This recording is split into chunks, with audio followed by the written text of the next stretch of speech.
Welcome back to the Tundra, episode 19. John, you smell that? That's the smell of playoff football in the air. Oh, I see what you did there. That's what time it is, baby. He's John Kuhn, Packers legend. I'm Matt Schneidman of The Athletic. There aren't many better things in sports than Packers-Bears playoff football. And it's only happened 3 times ever. And the last time it happened, the guy I'm sitting next to was playing in the game. We are going to dive into everything you need to know about this Packers-Bears game. We'll touch a little bit on that Packers-Vikings game we watched yesterday. I don't even know if you can call it a game, whatever that was. But this is the exciting time of year, John, in Green Bay, Wisconsin. The stakes don't get much higher than this, and we're going to cover every single inch of it. But before we get into the stuff that people want to talk about, a quick reminder to always shoot us a follow on Instagram, Twitter, X, whatever you want to call it, at the Tundra GB. On YouTube, throw us a subscription. Throw us a watch on our YouTube channel, the Tundra GB. We appreciate everyone for following along. And a reminder, this is a year-long show. This is not just a season show. It may happen less frequently during the offseason, but we will be here year-round giving you your Packers content, analysis, whatever you want to call it. So, all right, John, let's dive right in. You don't take the offseason off at The Athletic?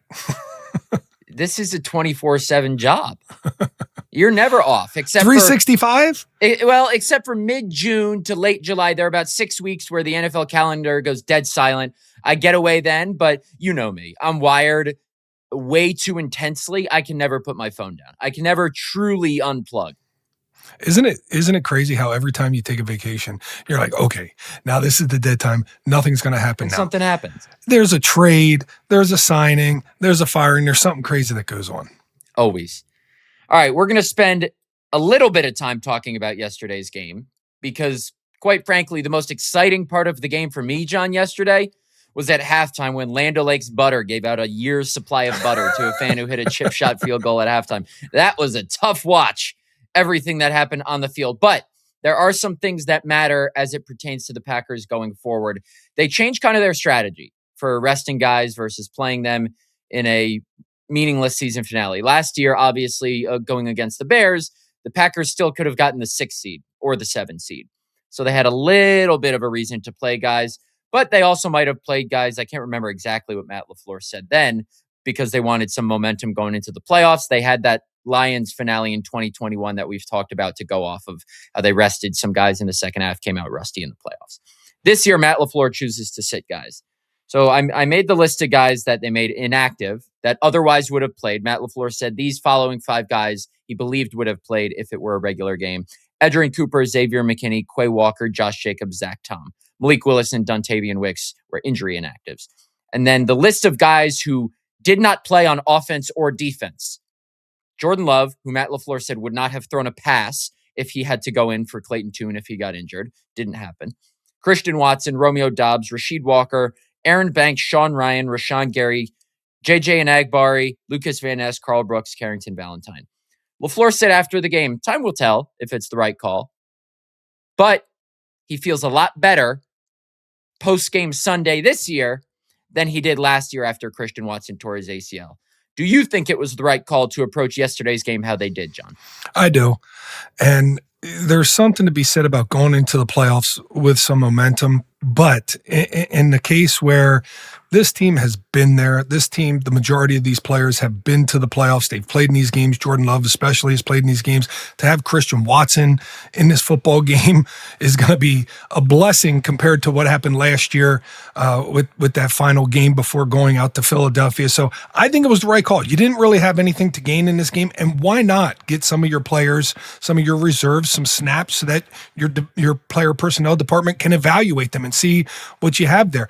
They threw out Trayvon Diggs for a first half so that they could see what he was capable of doing, to see if he can help this football team going forward and into the playoffs. So I think even though that game was a difficult watch for us in Minnesota, starters, or at least mostly starters for the Minnesota Vikings versus the Packers reserves and backups, if it was difficult to watch, it served its purpose. It got the Packers rested, healthier, and ready to go face a Bears team that battled for 60 minutes on Sunday afternoon. So the Packers essentially got a bye going into this game, where the Bears, they're going to have to lick a couple wounds before they play. Yeah, I think there were a couple bright spots in yesterday's game, and those were mainly on the defensive side of the ball. Guys that stood out to me a little bit: Trayvon Diggs, Barron Sorrell, Colin Oliver, Brenton Cox. I don't know how much that matters in the immediate future, but there are a lot of people online calling for Oliver and Sorrell to get snaps over Rashawn Gary in the playoffs. I don't think that's going to happen. But like you said, it is good, not only for next year, but maybe just for depth purposes going into the postseason to see some flashes from some of those guys. And with Trayvon Diggs, who had the coverage on Justin Jefferson on an incompletion, I think that's when J.J. McCarthy targeted you on the sideline on that pass. And then Diggs had a couple nice tackles in space, which, look, that number 2 corner spot has not produced good tackling this year with Carrington Valentine. So who knows if Diggs maybe earned some snaps yesterday. Matt LaFleur did not rule out Trayvon Diggs starting on Saturday night in Chicago and said he can absolutely help come the playoffs. Now, he's not going to stand up there and do an Adam Stenavich and say, he's not going to help us in the playoffs like Stenavich kind of did with Matthew Golden last week. Don't know how well that went over with Matt LaFleur. But, I don't expect Matt LaFleur to say anything else about Trayvon Diggs, but look, they have another guy who maybe they trust with another full week of practice to help them out in games that matter. Did you see any guys yesterday that maybe increased their playing time in the playoffs, or does that all go to the guys who rested and it was really just an audition for next year for these guys?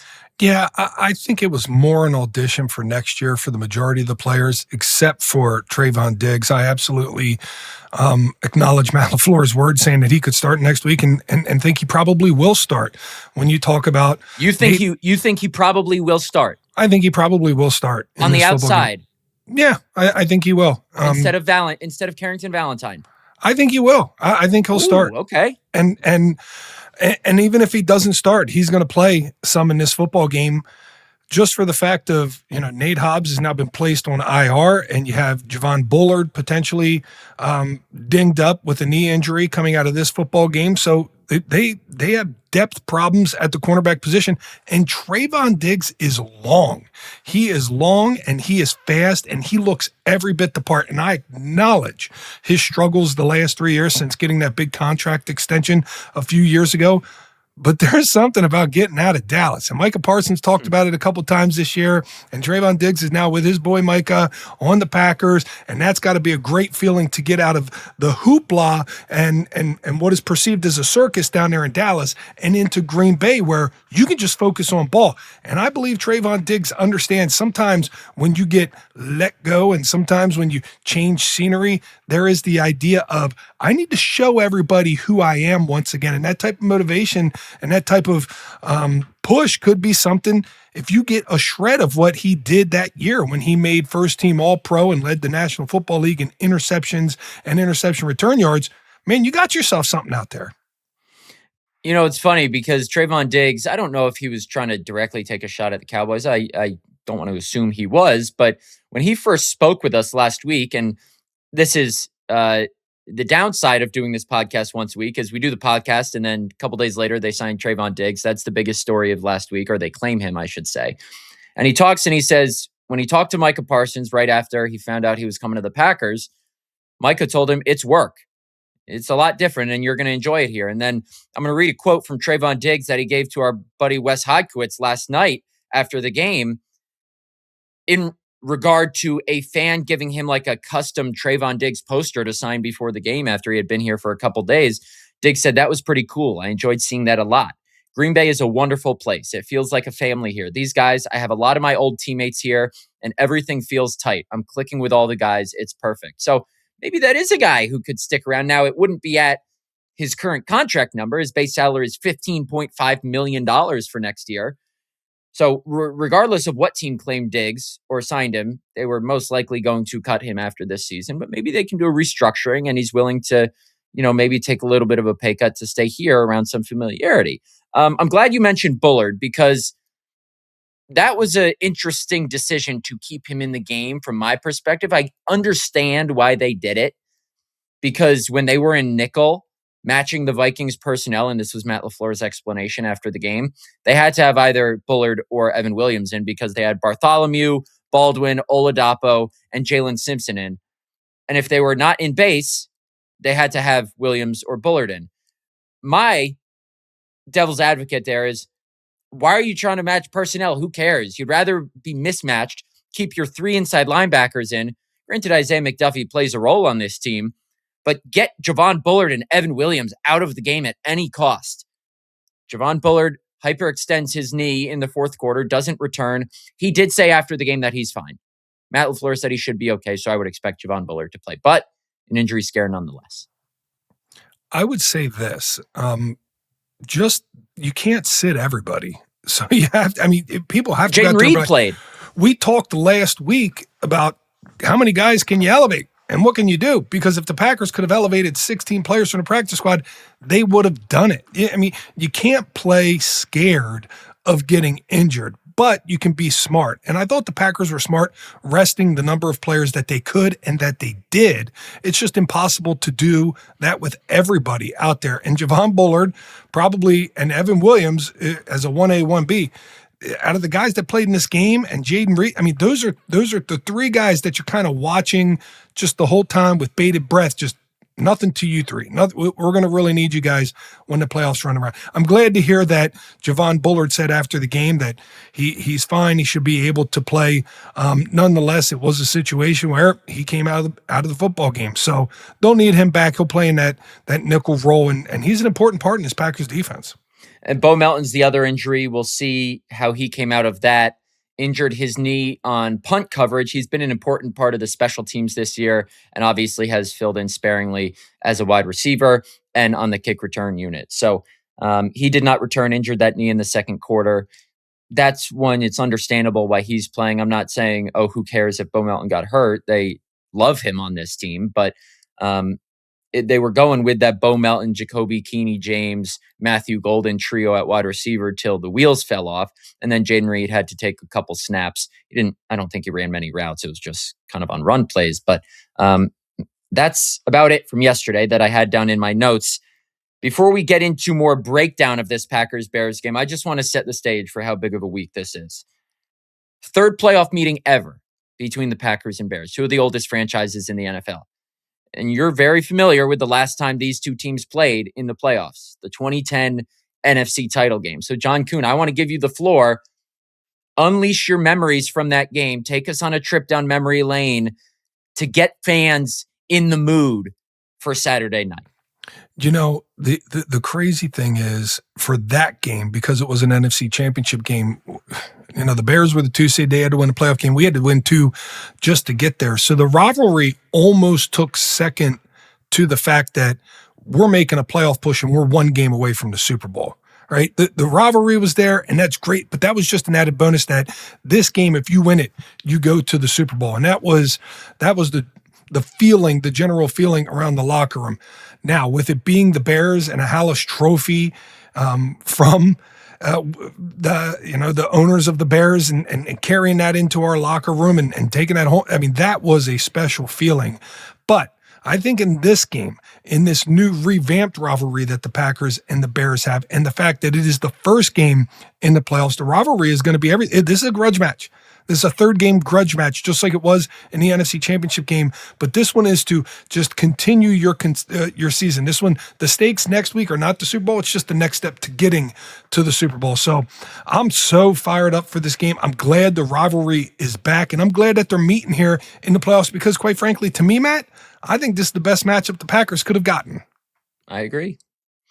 I think for writers, it was the favorable matchup because it's less travel, and we always appreciate that. I think for the Packers, they're never going to say we would rather the Bears over the Eagles. In fact, a couple guys in the locker room last night said, it doesn't matter. Isaiah McDuffie said, it doesn't matter who we play. Evan Williams said, I don't care who we play, whether it was the Bears or the Eagles, since at that time they did not know. And those are the right answers. Those are the right answers. Because that's the right thing to say. That's the right thing to say. But I'm going to tell you right now, everybody around 1265 wants another crack at the Chicago Bears. I can promise you, with the way that game went down just a few weeks ago in Soldier Field, they want that rematch. I'm sure they do. A couple subplots to watch. Ben Johnson, Matt LaFleur. That has been one throughout this season, going back to the comments that we have talked about ad nauseum from Ben Johnson's introductory press conference. Then Matt LaFleur takes a shot at him when he goes on McAfee during the draft. look, Ben Johnson said he enjoyed beating Matt LaFleur twice a year when he was with Detroit. This is his chance to beat Matt LaFleur twice a year, albeit not in the sweep fashion that he was talking about. And it's Matt LaFleur's chance. I know I said on our first Packers-Bears preview episode back in week 14 or whatever it was, that I wouldn't be surprised if Matt LaFleur went to the podium and said, I guess Ben Johnson's not beating me twice a year. I got a little ahead of my skis. I know Matt LaFleur better than that. He's not going to do that. He's not going to give bulletin board material if he knows he might have to face Ben Johnson again. Now, I think there's a non-zero chance if he now beats Ben Johnson another time, he walks to that podium after ending their season and says something along the lines of, well, I enjoyed beating Ben Johnson twice a year, because he knows he doesn't have to see him again. And I respect that out of LaFleur, how he wants to be careful, doesn't want to give any bulletin board material, but I'm just trying to manifest it as a reporter, because that would be a better story than if the Packers won and Matt LaFleur just walked to the podium and said, well, I was happy with the way we played today. I'm just trying to manifest some good stuff. Manifest away. I got no problem with that, because I love the feel and the tenor between these two teams right now. And it was very important to the Chicago Bears to get a victory against the Packers this year, because they felt like they've arrived. They feel like this is their time. I think the Bears are still a year or so away from being a true contender in the NFC. I think the Packers right now, with their injuries, are probably looking up at some other contenders in the NFC. But that doesn't mean that this game isn't to advance to the semifinals in the NFC. So this is very big for both of them, because they're going to have bragging rights for an entire year. And guess what? I don't think people like each other as much as they used to around these two organizations. And the Bears have always kind of looked up at the Packers, and the Packers have kind of always looked down for the last decade, I would say. But right now, it's right here. And one of these teams are going to take the upper leg. And that feeling is palpable. Ben Johnson in his first year, Matt LaFleur has owned the Chicago Bears. And to lose that grip over from them after you just, beat the Lions twice this year, that would be a hard pill to swallow. So everything's going to be put into this football game. Yeah, before we jump into our nitty-gritty game breakdown, I do appreciate that point, because look, I think I've said it before on here. This rivalry matters more, I think, to the fans than the players, because they've been part of it longer. But I do get the sense that we are not in the Matt LaFleur goes to Marquette UConn basketball game with Matt Eberflus and sits courtside with him days anymore. No, we're not. No, we're not. And I think there is a little bit of animosity between, whether it's coaching staffs, organizations. I do get a little bit of a sense that it's more than it has been in years You can have past. animosity and respect. You can have them both at the same time. But I definitely agree. There is not good vibes between these two. All right. When we get back from break, we are going to count down the top 5 storylines to follow in this game. Get up, go get a drink, come back, maybe guess a couple, and stick with us. You're listening to The Tundra. This episode of the Tundra Podcast is brought to you by Nicolet Law. Now, you don't have to look far online to find insurance horror stories. Heck, they are everywhere. Insurance companies, they have a playbook designed to reduce the value of injury claims, if not deny them altogether. Every day, Wisconsinites, they should not be expected to know that playbook, but they still have to face it. They have to play against it. Nicolet Law, they excel in representing personal injury cases because they understand how insurance companies operate, and they know that playbook inside and out.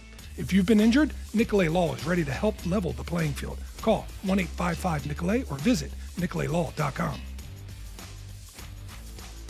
Welcome back to the Tundra, episode 19, playoff edition, presented by Nicolet Law. Okay, John, it's time to dive into this Packers-Bears matchup. It's a juicy one. We are going to rank the top 5 storylines we will be keeping an eye on. I will start at number 5. I'm going to go, will Rashawn Gary wake up? Rashawn Gary is making $24 million a year. There's added emphasis on the need for him to perform with Micah Parsons out, even if Gary himself has said that he doesn't feel that extra pressure to perform that Micah Parsons is out. Jeff Hafley came to an adamant defense of Rashawn Gary a couple weeks ago, saying teams are scheming to neutralize him. He is playing well against the run, but the numbers don't lie, John, and I'm going to give you a couple of them. There are 325 players in the NFL with at least half a sack from week 9 until the end of the season, and Rashawn Gary is not one of them. He had 325 players with at least half a sack from week 9 until the end of the season, and he is not one of them. I understand sacks are not the end-all be-all of edge rusher production, but come on. He had 7.5 sacks in the first 8 weeks. None from there on out. From week 9 on, among guys with at least 100 pass rush snaps, he is 39th in pressure percentage. He just isn't producing enough. And in order for the Packers, I think, and I'm interested to hear what you think, to have a chance in the playoffs, to at least make a run, not win one game, but make a run, you need Rashawn Gary to play like a $24 million a year player. Forget what they're going to do with him this offseason because, they could save a bunch of money in cap space or free up a bunch of money in cap space. I think it's $11 million by cutting him. But can they afford to cut him? Micah Parsons might miss the first month with the torn ACL. Are there any other guys on the roster that you feel could step up if you release Gary? So forget the future talk. I'm talking about right now. And right now, he needs to step up. Yeah, we're talking storylines for Packer Bears, and it's very clear and evident that the pass rush, stating the obvious here, has lacked since Micah Parsons has been out. So whether it's Rashawn Gary, whether it's Lucas Van Ness, whether it's Kingsley Enagbare, Brenton Cox, I mean, pick anybody. Is Colin Oliver going to play? Whoever dresses at the edge position or in a defensive line at all, you got to get that pressure. You got to get the pressure to the quarterback and get the ball out of his hands because we've seen our corners struggle at times to be able to keep up if the quarterback's back there patting the ball all damn day. So yes, Rashawn Gary is the number one guy that you would look at and say, you need to produce, you need to do more. Now, I will say this, sometimes these things come in streaks. And Rashawn Gary is on one hell of a streak to break here. And it would be nice if he broke that streak here against the Bears. All right, Matt, number 4. How about the run defense for the Green Bay Packers? Now, listen, they're at a respectable position in National Football League. I think it's 18th in rush yards against. But do you realize they let up one game of over 100 yards in their first 7? If you leave up one game of over 100 yards in your first 7, and then you finish 18th, you're trending in the wrong direction. And you're trending there at the wrong time. And you're trending there against a team that you don't want to face in the Chicago Bears, who I think is 3rd in rush offense this year. So that is a very interesting one coming up. We know Devontae Wyatt hurts the rush defense. We know Micah Parsons being out, but I need edge. I need Walker. I need Isaiah McDuffie, Evan Williams. I need everybody around the scrimmage. Cornerbacks. I need cornerbacks that can tackle because I need everybody to come up and stop this Bears run game. I said before game 1, if the Packers, they don't need to stop the Bears run offense. They just need to contain it. Anything less than, 150 yards should sustain. 100 to 120, that would even be okay. That'll give them a chance to win the football game. 138 first game, most of it in the second half.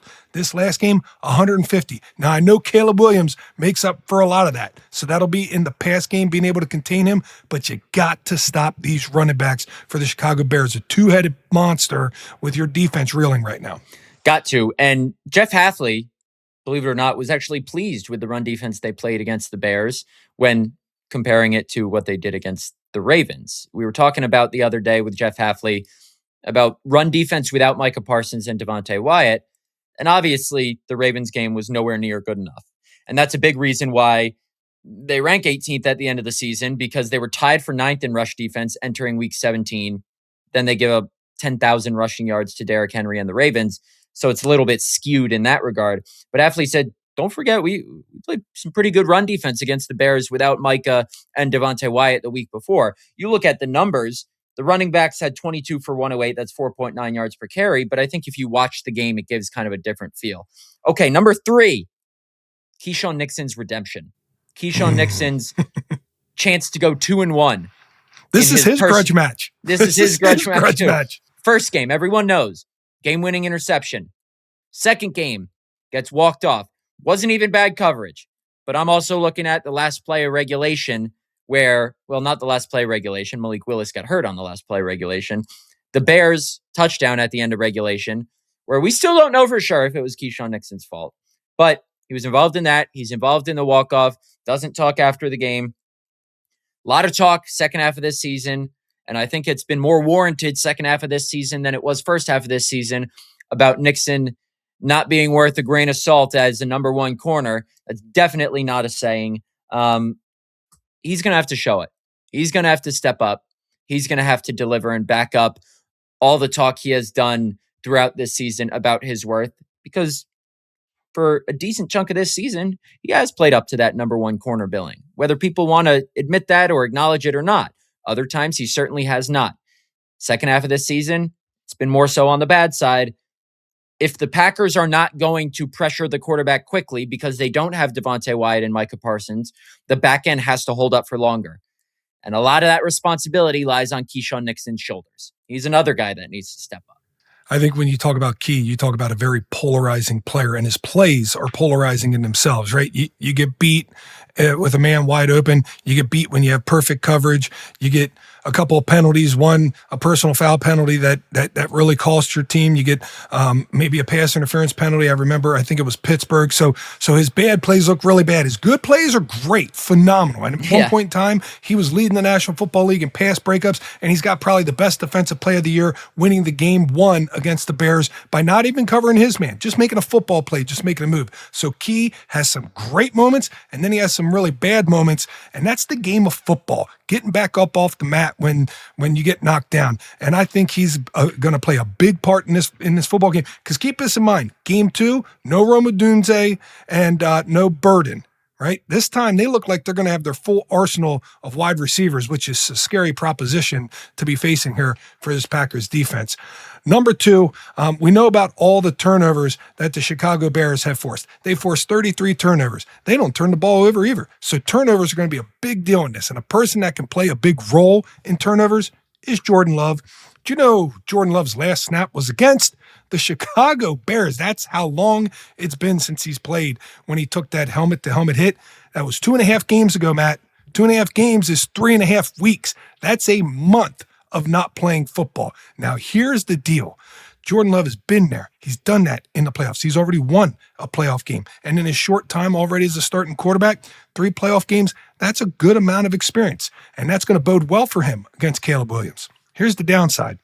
When you go into regular season, the regular season picks up from the preseason. Then the preseason picks up from the beginning to the end. And then the end of the regular season to the postseason, that's a massive jump in game speed and the way that things are moving on the football field. Jordan Love has not seen the game field in about a month when he takes the field here on Saturday night. How fast does he adjust to the speed and keeping that football in our receivers' hands and not the Chicago Bears? Yeah, Matt LaFleur and Jordan Love kind of downplayed the significance of him missing a little more than 2.5 games going into the playoffs.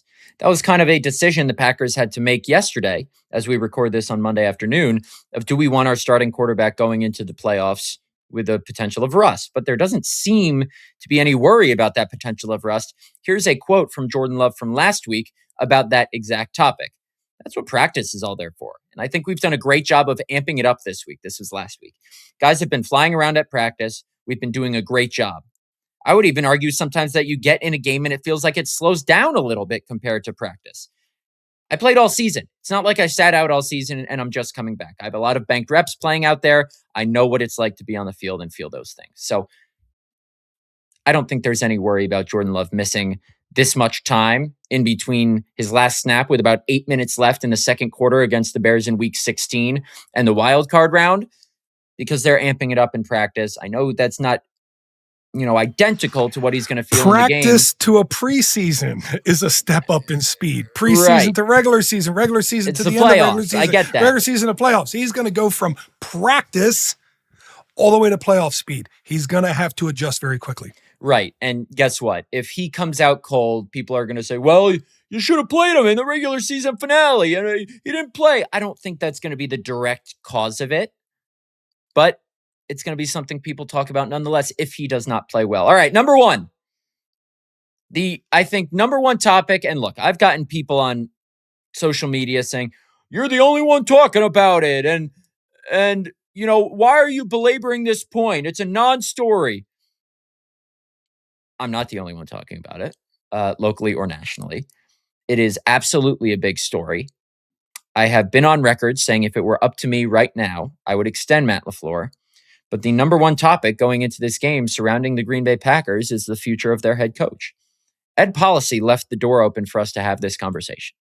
Before the season, he said that he was not going to extend Matt LaFleur and Brian Gutekunst right now, and that he didn't want them going into contract years. Their contracts are up after the 2026 season. Ipso facto, a decision's going to be made after this season. Now, we don't know exactly what Ed Policy's thinking. I had said, reported, whatever you want to call it, at the beginning of the season that Ed was still undecided on what he wanted to do with Matt LaFleur, and a season of stagnancy or a season of missing the playoffs might mean he gets fired. So the reason I wrote that story after the Eagles game, when they dropped to 5-3-1 and the offense wasn't looking good, was because they had shown some sort of stagnancy. I didn't say LaFleur was going to get fired. I just raised the question of, could he be coaching for his job with some of the background knowledge that I had heard. Now there are a couple other variables to include. And this is just us laying out the situation. This is not saying what Ed Policy is going to do, because we don't know what he's going to do. And for all we know, that could still be up in the air. You got to weigh the injuries. LaFleur probably gets the benefit of the doubt because of the injuries to Kraft, Parsons, and some other guys. Ed Policy in his monthly mailbag on Packers.com said this week. I am extremely proud of how our team has handled many challenges. Last season, we struggled within our division, and this year we improved to 4-1. This was before the Vikings game. We've persevered through a litany of injuries and a very challenging schedule and placed ourselves in a position to compete for our ultimate goal, a Super Bowl championship. That sounds like a vote of confidence for Matt LaFleur. But I ask you, John Kuhn, could Matt LaFleur be coaching for his job on Saturday against the Bears? Now, there are a couple possibilities, and I want to hand it over to you. This is a complicated, complex issue because Matt LaFleur could get fired. He could get extended. Could it be a situation where they both want to extend this partnership, but they can't come to an agreement on a contract extension, and they trade LaFleur for a high draft pick, or they mutually part ways? My question to you is, does Ed Policy still need to see something out of LaFleur in this playoff game, or could a certain style of loss to the Bears mean that Ed Policy doesn't want to extend him? I find bad organizations do that. You got to win this game to be extended, or if you lose this game, you're fired. That's what bad organizations do. The Packers aren't that. The Packers don't act impulsive. The Packers take 7 years as a body of work, and they look at where this program has grown and where it's changed and how it's evolved, right? And I say that to say, if you go into this football game and you believe Matt LaFleur has done a great job this year, then this game means nothing. If you feel like Matt LaFleur has done a poor job this year, then this game means nothing, right? This team has played 17 games, 18 weeks already this season.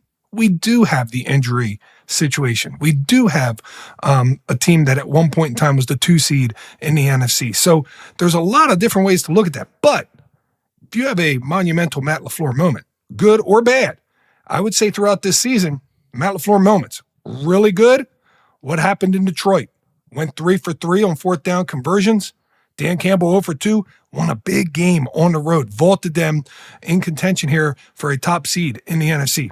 Matt LaFleur, bad moment, how they're finishing the football season with losing down in Chicago and then kind of losing their gusto the next week at home against the Ravens. Matt LaFleur has a monumental moment. It could then open the door to this conversation. Will be fascinating. Like I said, my final prediction is that he gets extended, but it's possible. And we haven't talked to Ed Policy on the record since the summer that he is still somewhat undecided. I don't know that for certain, but we will see what decision gets made. I would expect one to be made in some capacity after this season, whenever it ends. And if they win a couple playoff games, there's no decision to be made. He's extended. So I do think this game matters in that regard, that it could be the first step in a couple games, if they were to go to, say, the NFC Championship or the Super Bowl, to really locking in an extension for Matt LaFleur. But it is a complex issue because, like I said, they could both want to extend the partnership. And what if Matt LaFleur wants way more money than the Packers are willing to give him? Then what happens? Then it's a little more complicated than just you're fired or I quit. So definitely something to keep an eye on, even if people think there's nothing to it. All right. After the break, we're going to get into some X's and O's of this game. I said the nitty gritty before. Now we're really going to get into the nitty gritty, the technical aspects of this game that we need to watch. How to control Caleb Williams in the run game, how to strategically rush in order to do that, and much more. So stick with us. You're listening to The Tundra. Welcome back to The Tundra, episode 19. This segment is brought to you by Potawatomi Sportsbook. You know how we feel about the good folks at Potawatomi over there. Fantastic hospitality, incredible sportsbook. And guess what? Whether you're new to the game or can knock out 16-leg parlays with the best of them, Potawatomi Sportsbook is the premier sportsbook you want, and it is smack dab in the heart of Milwaukee. Not only are there over 90 sports betting kiosks, there's all-star dining, first-class drinks, a giant video wall, and more. It's nothing short of awesome. Potawatomi Sportsbook, bet above the rest. And right now at Potawatomi Sportsbook, you can get the Green Bay Packers as just 1-point underdogs at Soldier Field on Saturday night. I've seen some places where it's different, but you don't want to bet any other place. You want to bet at Potawatomi Sportsbook. You get the Packers +1. Go there, watch the game, get the Kuhn dog, stay over in their great rooms. It's really all you can get. It's the Vegas equivalent in the Midwest, John Kuhn. Best thing outside of Vegas. Not just the Midwest, outside of Vegas. Okay. Anything outside of the best sports book outside of Vegas. That's what you got at Potawatomi Casino Hotel. Okay, so we're going to dive into some X's and O's and then get to our predictions for this Packers-Bears matchup. And one thing I remember Matt LaFleur saying after the second Packers-Bears matchup, when asked how he thinks his pass rush did in the first game without Micah Parsons, he said there was some good, but they need to do a better job preventing Caleb Williams from making plays with his feet. And that's not just him scrambling. I think he had 3 carries for 30 yards in that game. It's also allowing him to get outside the pocket and still throw. Now, whether that's having a spy on him or rushing to contain those mush rushes to keep mobile quarterbacks in the pocket, the Packers need to find a way to keep Caleb Williams in the pocket as much as possible. And I'm not saying that to say he's a bad pocket passer. I think he's had a good season. What I'm saying is you can't allow him to extend plays with his legs and finish them with his own legs or throw on the run. Because when you allow him to get outside the pocket, you expand the field for him from just the pocket to its entire width. And he's capable of making those throws on the run. And that just makes your defense cover for that much longer. And that is an area where the Bears can exploit this Packers defense. And I don't know how the Packers defense is going to figure out exactly how they want to rush Caleb Williams, because obviously you can't sit back here and let him pat the ball the whole day. You also don't want to just go out there, ears pinned back, and rush Caleb Williams, knowing for a couple reasons that if you do that, you're going to give him lanes to escape, and potentially if you blitz, you're going to have man coverage in the back end. So it's a very difficult task here. But what I do know is Caleb Williams rolling to his right is very effective passing the football still. Caleb Williams rolling to his left is somewhat effective, but not nearly as effective. He goes left, his dangerous running. He goes right, he's dangerous running and throwing. So the Packers got to figure out a way to get to Caleb Williams while he's in the pocket. But if he does escape left and try to rally on him running with the football. Another thing I'm keeping an eye on, John, is are the Packers able to and do they want to control the game on the ground with Josh Jacobs, or at least make an effort to? Josh Jacobs has been dealing with that left knee injury since week 11 against the Giants when he banged that knee on the MetLife turf. He missed the next game against the Vikings, has played through it ever since, but he has told us that the only way to truly recover is to rest that knee. That's why it's really important he rested against the Vikings yesterday. Now, they haven't really used him at his full workload the couple games prior to that anyway. He re-injured it against the Broncos, played well the rest of that game, but then goes 12 for 36 against the Bears in week 16. Doesn't really play except for being, I think, on the hands team after that fumble in the low red zone. Then has 4 carries for 3 yards, I think it was, against the Ravens. Doesn't play against the Vikings. The Bears had the 27th ranked rush defense in terms of rushing yards allowed per game this regular season. You, I think, have noted the time of possession discrepancy between the Bears and Packers in week 16. I think it was 39 minutes to 26 minutes in favor of the Packers. How important is that if they are able to do that again, minus all the junk that went on at the end of the game, and get Josh Jacobs consistently rolling on the ground now that he's a little more fresh? Yeah, this Packers offense has relied so much on explosive plays throughout the course of the year, and you don't want to limit those. But part of the reason why the Packers did control game 2 down in Soldier Field was because they possessed the football. They allowed the defense to rest, and then the defense was more effective when they went out there because of it. If we talk about all the danger that Caleb Williams poses, all the danger that run game from the Chicago Bear poses, the best answer to that is to possess the football. And the best way to do that, because explosive plays are a part of the Packers' nature, you got to run the football, you got to control the chains, you got to get into manageable third downs and convert when you get there. I think the run game is huge in this because the Packers possessing the football keeps everything away from Ben Johnson, everything away from Caleb Williams, and everything away from that Bears offense that we're looking to slow down at Soldier Field. You do bring up an interesting point, though, John. Like, the Packers were a run-first team last year, but you want to let Jordan Love sling the rock. So it's never going to be black and white. It's never going to be, we want to pass the ball 52% of the time, but I don't think the Packers go into this game being like, we have to feed Josh Jacobs. We have to, ride him in this game, because Jordan Love and this full complement of wide receivers, you got to rely on them too. So I think that's the beauty of this Packers offense, is they can do a couple different things and they don't have to be like, okay, this is our bread and butter. They have a couple different things of butter and a couple different rolls that they can put it on. That was corny. That just flowed off the tongue. I don't know what that was. Zach Tom missed the last game for the Green Bay Packers, and a lot of the rushing. I meant the last game against the Bears, and a lot of the rushing in that football game for the Packers to be able to control the clock was Malik Willis doing it with his legs as well. I don't think they're going to have to manufacture runs out of the quarterback position this game around because of Zach Tom being back. Hopefully, Josh Jacobs being healthier than what he's been here at the end of the season. And if they can keep that run game going and they use the run game, then the explosive plays are once again effective, but you're also possessing the clock while moving the ball down the field. Speaking of Josh Jacobs, who fumbled in the red zone for one of the Packers' offers last time they played the Bears, a key to this game is going to be the Packers' red zone efficiency. They were 0 for 5, point blank, at Soldier Field a couple weeks ago. That's not going to cut it. And they still almost won that game. This is the playoffs, though, John Kuhn. You can't go 0 for 5 in the red zone and come away with no points on a couple of those trips, on the failed 4th and 1 on the opening drive, then the Josh Jacobs fumble, and then you go 0 for 3 in goal-to-go situations. You got to be better down there in the red zone. Maybe you call up Nathaniel Hackett, say, toot, toot, toot. Is this the gold zone phone? Need a couple things drawn up for us this week, because you can't just win a playoff game. I mean, maybe you can win this playoff game, but it's not going to bode well for you over the long haul in the playoffs. And maybe not this game either, if you just settle for 3 points more often than not down there.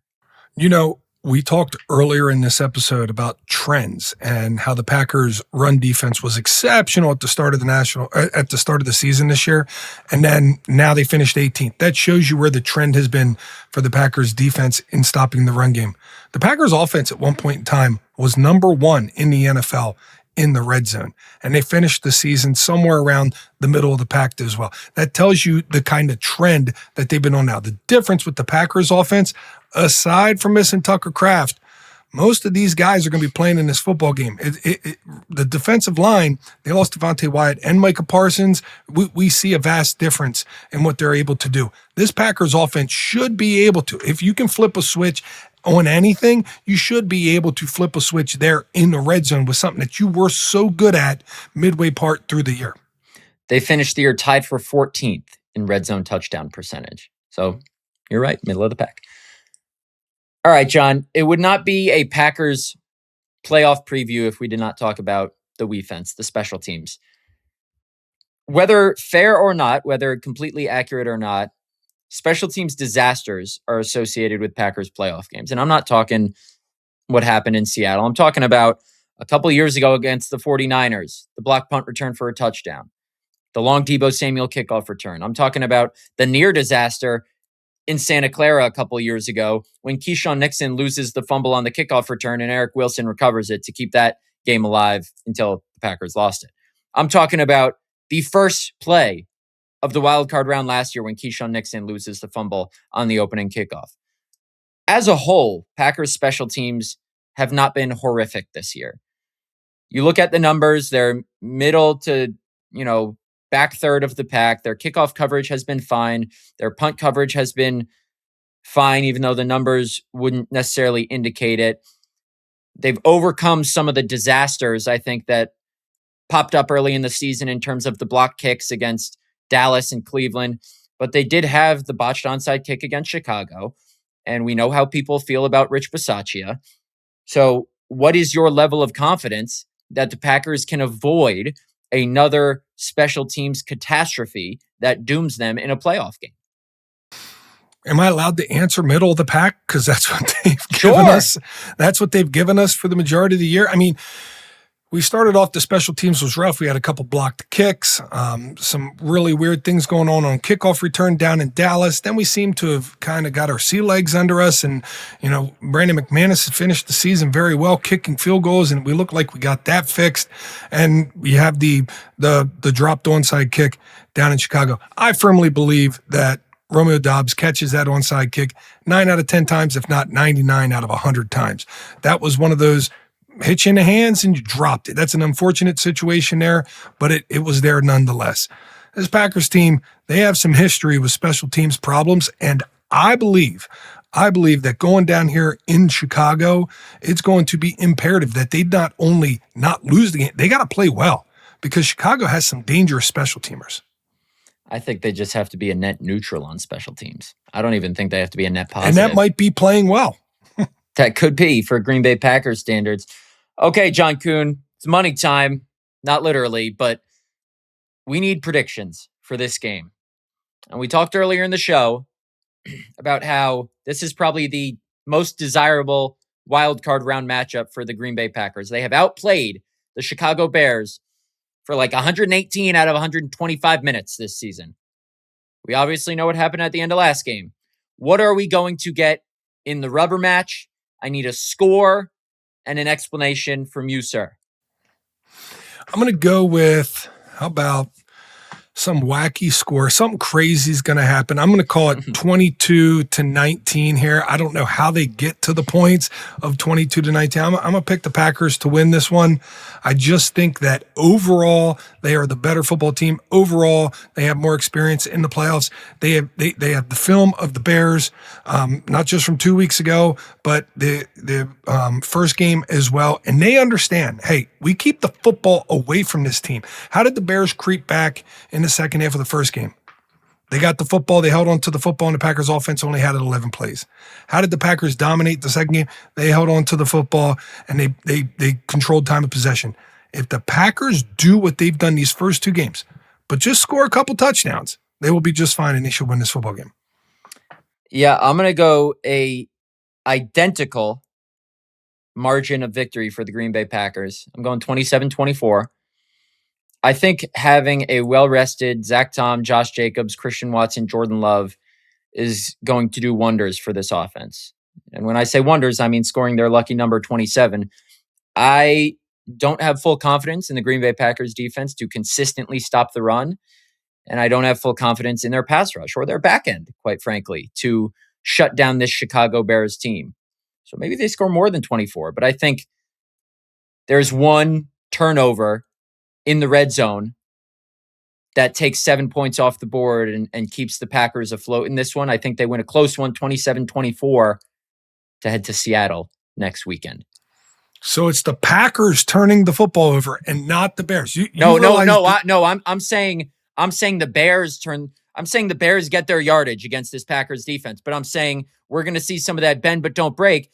And I think a turnover that the Packers force in the red zone is going to be the difference in this game. Whether it comes in the first, second, third, fourth quarter, I don't have faith that this Packers defense can consistently stop the Bears offense. But I think the Bears turn the ball over in the red zone like they did in the first matchup, and the Packers come out on top because of it. I don't think maybe the Packers do turn it over, but I wasn't saying the Packers turn it over in that way. No, I meant the Packers take it away. And that would be something because the Bears protect the football better than anybody else. That would be fitting. The Packers who don't take the football away, take the football away from the team that protects it the best. That would be a really nice way to win a football game. Well, they take the football away better than they did in the first half of the season. Who knows? Are we going to get a Trayvon Diggs pick six at Soldier Field, John Kuhn? That would be fun. That would be an interesting storyline. All right. Fans, buckle up. It's going to get toxic on social media this week. We know how much this week means to you. So we appreciate you spending a little bit of it with us prepping for this game.